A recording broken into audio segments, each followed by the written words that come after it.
Hello and welcome back to SF Garnish Music Production.com. My name's Justin Anchetta, and I'm going to be going through the second phase of creating sounds in session view, eventually in arrangement view of Ableton 10 Suite. If you like what you see, please like, comment, and subscribe to our YouTube page here. And we'd love to hear back from you, comments, questions, concerns. We have a school in North Oakland that's both in person and online. So if you like what you hear and see, you want to learn more, please contact us at sf.garnishmusicproduction.com or sf@garnishmusicproduction.com, our email. We're going to get into our song here. All right. And what we have is this beat creation of the Castle Kit and Hip Hop Sub.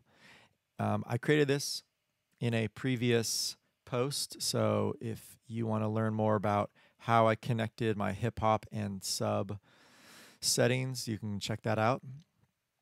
Now, we're going to go into some overtones. And what I mean by overtones is just some other sounds other than the low end and the percussion. So I have a couple that I have in my settings that are my favorites over here. You guys can customize this for yourself. I'm going to go into this ambient star field, slide that into a new MIDI track just by dragging it over that drop file and device here. And my keyboard is engaged to play.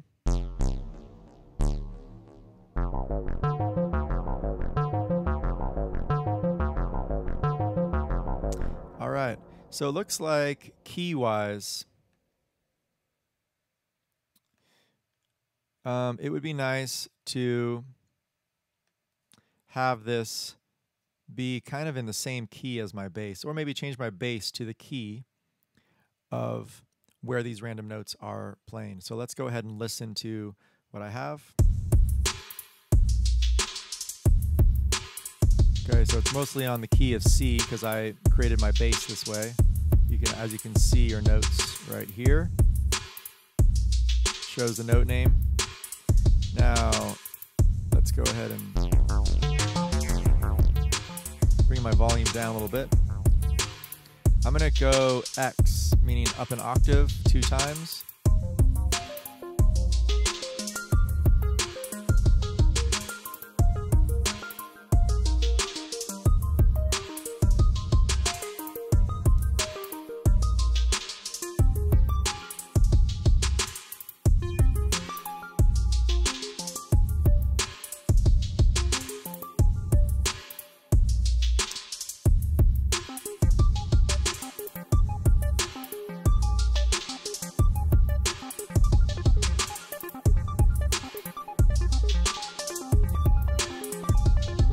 Couple different settings here.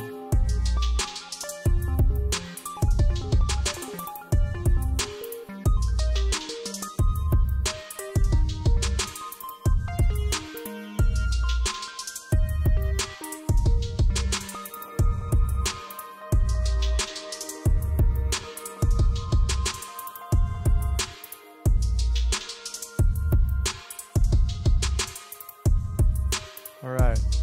So these are a little bit of overtones I'm talking about. And I'm going to go ahead and engage this on my scene 2. You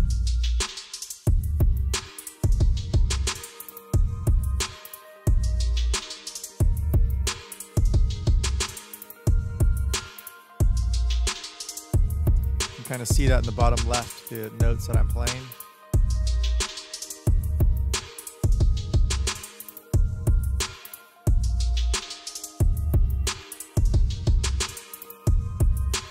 So that's kind of generally in tempo right there. You can kind of see that it's a little bit off tempo. When you're talking about overtones like this, it doesn't really have to be perfect. But if you wanted to, you can go Command A to select all when you're in this area down below, and then go Command Shift U. And right now it says quantize to the 1/16th note, 100%, and it moves them to be exact. I'm going to go Command Z because I kind of like these ones to be a little bit off for now.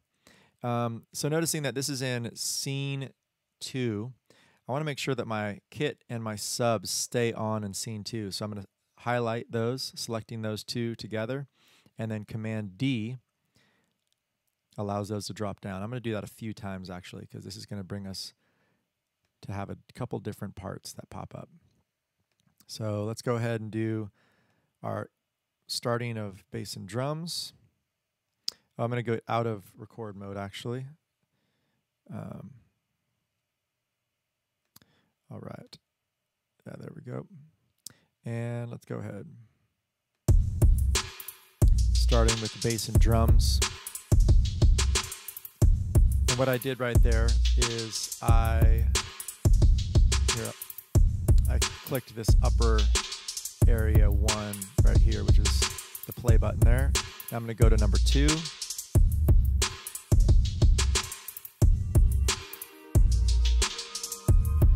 Now you can add even more reverb for that ambientness and also your effects.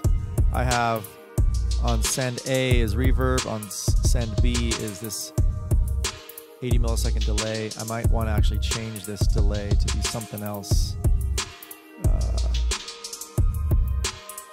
Yeah, like a timing.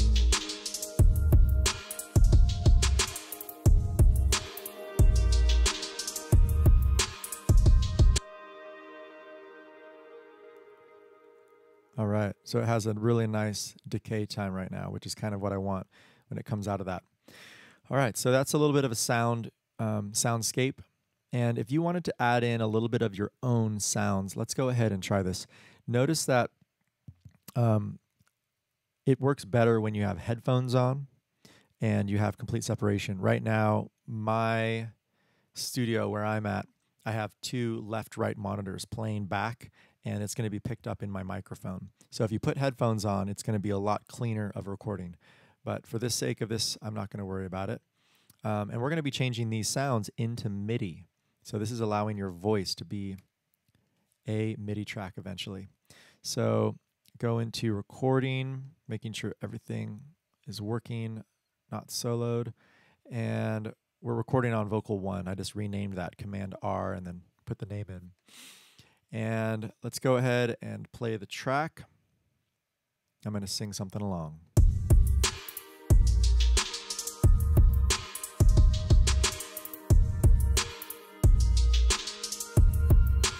All right.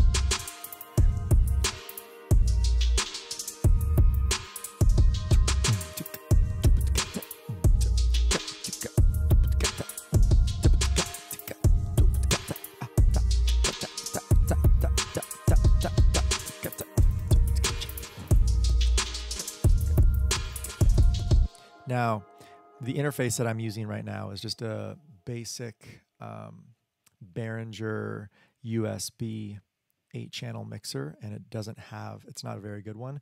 And the reason why actually I wanted to use this is that if you don't have like that really good interface and you still want to do recordings, it's okay. You can actually do that. You can even do it directly into your computer.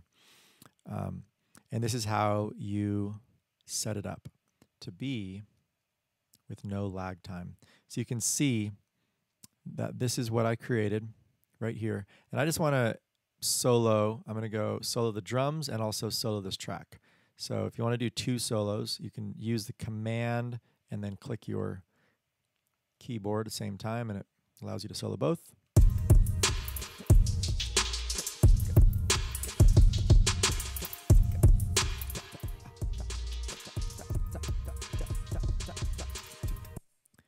All right, so where is the actual one?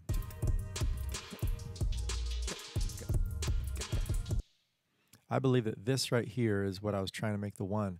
If you want to create this as the 1, set 1 here. Boom.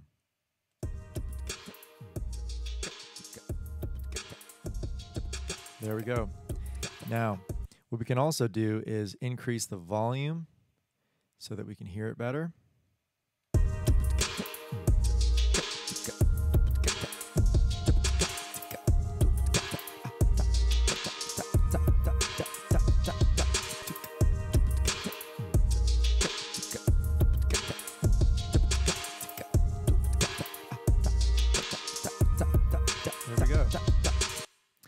And so we have a nice loop going on. What I'm going to do is go Control, right click. So you just Control and click your keyboard. And sorry, you're not actually seeing this on your screen right now, but the right click function comes up. I'm clicking on the new track I created, okay? And then doing Control right click. And you're going to scroll down to Convert to New MIDI Track. And I'm going to do a melody. Well, let's do drums because it's kind of a rhythmic thing. Converting to New MIDI Track. And then it is converting that track right now. In the future, maybe I'll do a screen share instead of the Ableton so you can kind of see what's going on behind the scenes. But what's happening is it is converting to a new MIDI track, and there it actually pops it in right next to the track I was in. Now it automatically just brings it into a generic track. Let's make sure everything's unsoloed. So the sounds might not be what I want.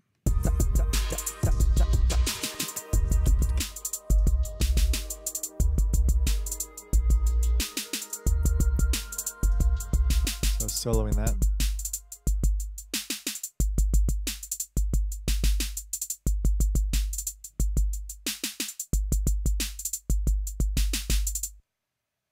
So that's really not the sounds that I'm really going for myself. Maybe take that hi-hat out.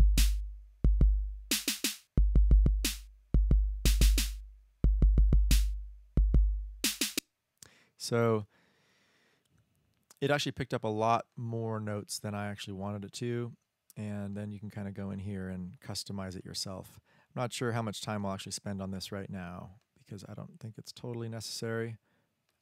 But you can kind of see how you can get custom drum parts from beatboxing initially.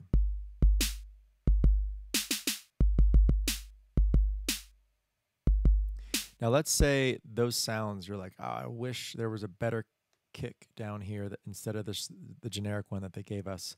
And you can do that by going into your drums and finding your specific kick. So if you want to hear that, your cue out has to be set to the same as your master out.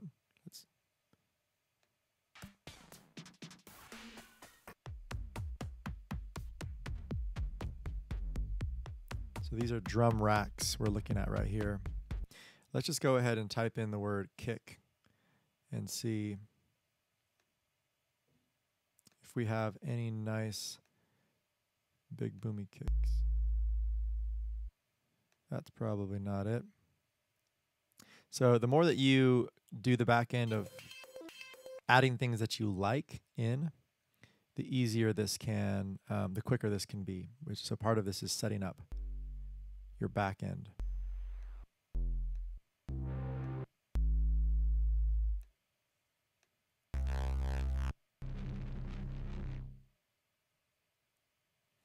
All right. So I'm not liking any of those sounds. Do I have any favorites that I have over here? No. Okay. Samples. Let's go into our samples. So this is my personal sample selection. It's going to be different on your computer, but these are one hits. Let's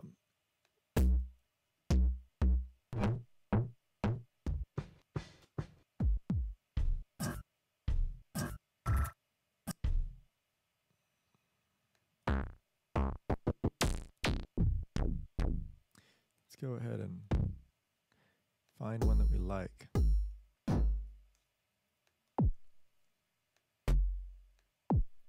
And compare it to what we have.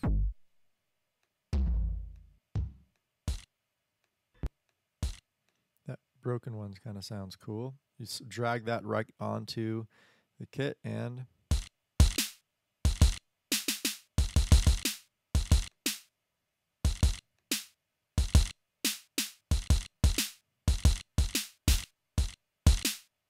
you can also select all and make that perfect by grid tying that.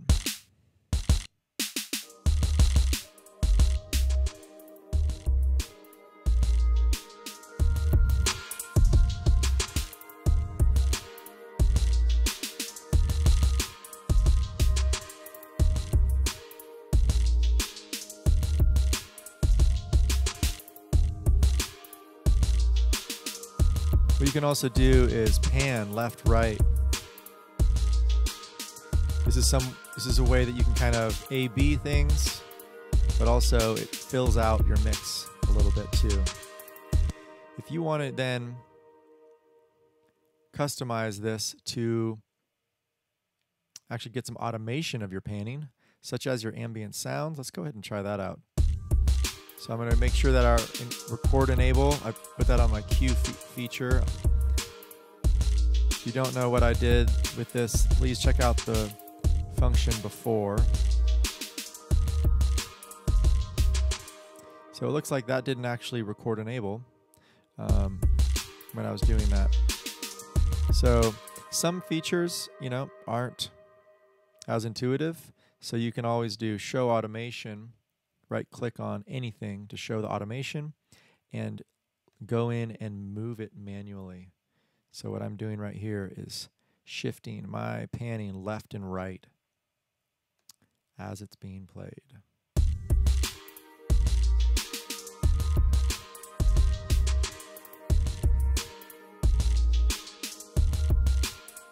And now you can see the panning is happening naturally.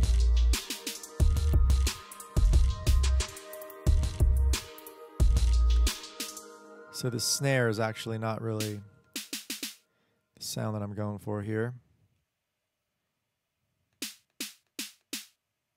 Let's go ahead and just solo that.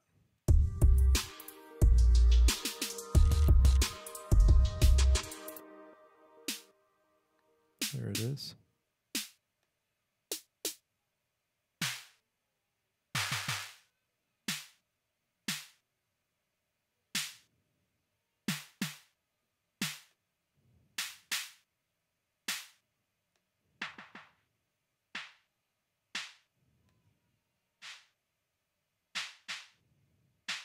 Making that snare almost sound like a shaker.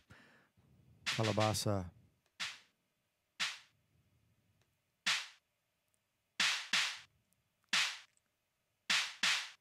Customizing the sound. This is going to sound really good with some reverb. So I'm going to put some reverb on it. Go into audio effects. Reverb. I'm just going to make it a generic reverb for now. And you can customize it later.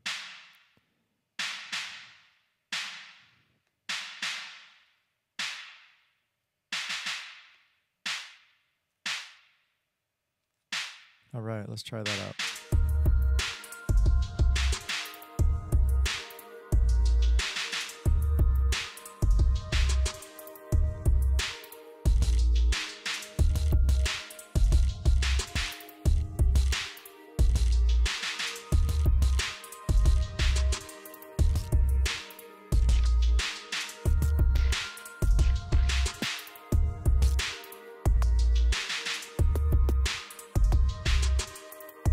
Notice how I'm taking that kick sound now. I didn't like it, so I'm just going to go transpose it up to a higher little melody. So let's go ahead and automate that.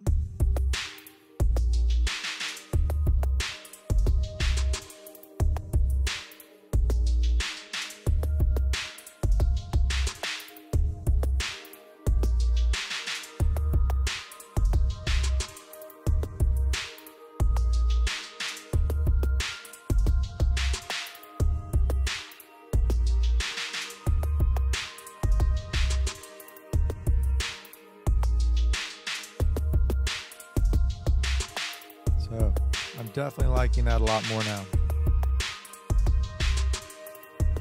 I can imagine that being even more in the mix. I'm going to go ahead and draw a few more stutters of that. So this is really when you can really have some fun with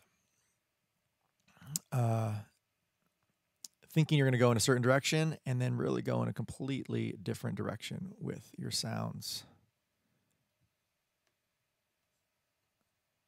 And really could be cool. Let's go ahead and see how that sounds.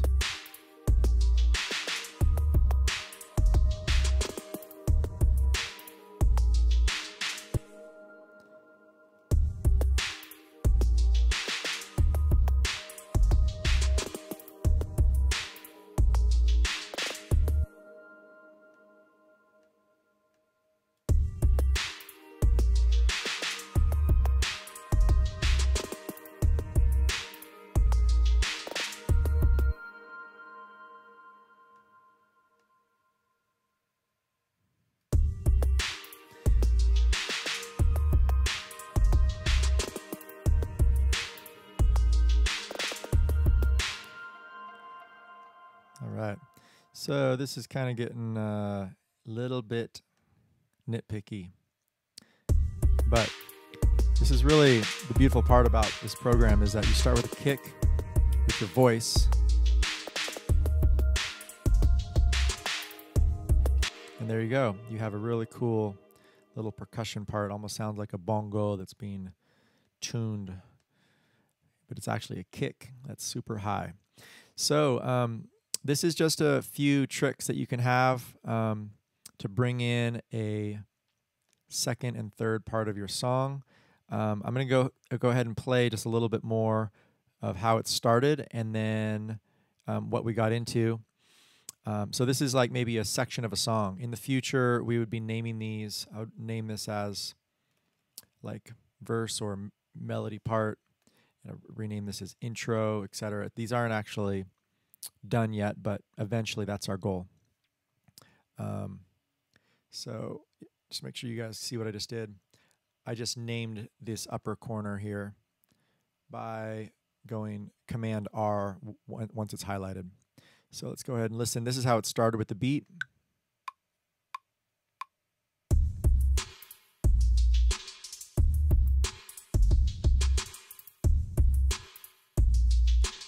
I'm noticing that's automated just to the left, to one side right now. So I want to make sure that I show the automation. Let's bring that to the center. So since we only have one beat in at that point, let's bring that right to the center. And what's great is that on the next track, it's already panned. I'm just panning the top scene. The second scene, it will be panned. So here we go. It's in the center of the mix.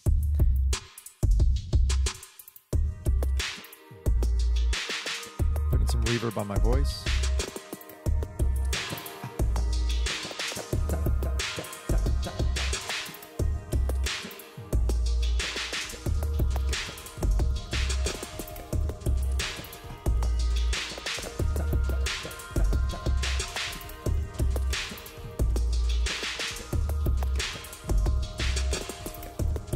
All right, and you can really start messing around and putting new things together.